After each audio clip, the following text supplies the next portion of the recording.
BA pass করবার পরেও, graduation complete করবার পরেও তাদেরকে গুজরাট, দিল্লি, রাজধানী গিয়ে পরিযায়ী শ্রমিকের মতন কাজ করতে হয়।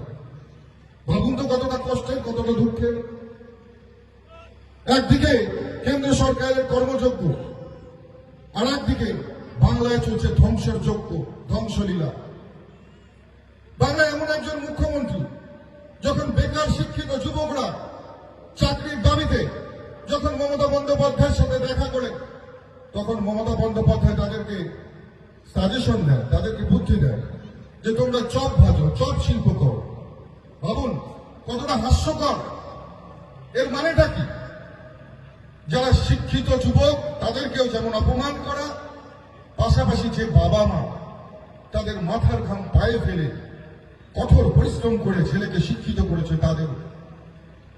আজকে দেখুন, শুধু কি তাই, প্রত্যেকটা শ্রেণীর মানুষ, ছাত্র থেকে শুরু করে, যুব থেকে শুরু করে যারা সরকারি কর্মচারী, তারাও তো সঠিক বেতন পান না। যারা সরকারি চাকরি করে তাদের যা বেতন পাওয়ার কথা সেই বেতন পান না।